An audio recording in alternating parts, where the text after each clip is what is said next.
Hi viewers, இன்றைக்கி எந்த place பார்க்க போகிறோன்னா கோத்தையிலேருந்து 17 கிலோமீட்டர் தூரம் உள்ள வீலட் ஃபால்ஸ் தான் இன்றைக்கி பார்க்க போகிறோம். செமையாக இருக்கிற இந்த வாட்டர் ஃபால்ஸு இன்றைக்கி பார்க்கலாம். வாங்க வீடியோக்குள்ளே போகலாம்.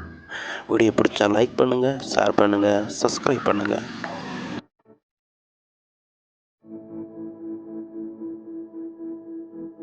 இந்த வாட்டர் ஃபால்ஸுக்கு நாங்களும் முதல் தடவை வரோம். ஆனால் இந்த வாட்டர் ஃபால்ஸை தேடி பல இடங்களை சுற்றி பார்த்துட்டோம். எங்கே இருக்குன்னே தெரியல. அப்புறம் தான் ஒருத்தர் சொன்னார், இந்த காடுகளுக்கு இடையில இந்த ஃபால்ஸ் போயிட்டு பாருங்க அப்படின்னு. சரி, வழி ஓரத்துலேயே இருக்கிற இந்த ஃபால்ஸு சின்னதாக குட்டியாக தெரிஞ்சிச்சு. ஆனால் பக்கத்தில் போய் பார்க்கலான்னு பார்க்கும்போது மிக பிரம்மாண்டமாக தெரியுது. வர வீடியோவில் நீங்களும் பார்க்கலாம். வீடியோவை கடைசி வரைக்கும் ஸ்கிப் பண்ணாமல் பாருங்கள். பார்த்திங்கன்னா டீச்செடிக்குள்ளே இறங்கி போகிற மாதிரி இருக்கும். வழி ரொம்ப மோசமாகவும் இருக்கும். அது இல்லாமல் காட்டெருமைகள் போய் அந்த வழியில் ரொம்ப பள்ளமாக குள்ளமாக ஆக்கி வச்சுருக்கு.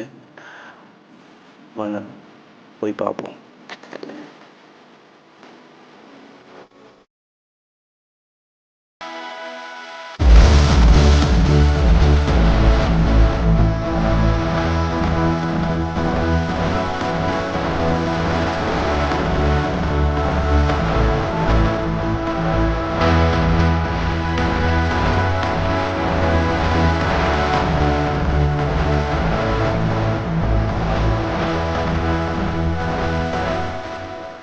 இப்போ பார்த்தீங்கன்னா ஒரு வழியாக ஃபால்ஸை நெருங்கிட்டோம்.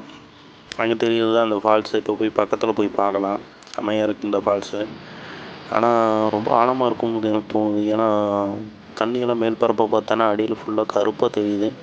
அந்தளவுக்கு ஆழமான பகுதி. நாங்கள் இறங்கலை. ஏன்னா ஆல்ரெடி போன வீடியோவிலேயே சுண்டட்டி வாட்டர் ஃபால்ஸில் ஒருத்தர் இறங்கி அவரை காப்பாற்ற வேண்டிய நிலமை வந்துருச்சு. ஏன்னா நீச்சல் தெரியாமல். அதனால் நானும் இங்கே இறங்கலை. ஆழமான பகுதியாக தான் இருக்குது. உங்களுக்கு நீச்சல் தெரிஞ்சு இறங்கிக்குங்க. நீச்சல் தெரியும்னா இறங்க வேண்டாம். ஏன்னா ஆழமான பகுதியாக தோணுது எனக்கு.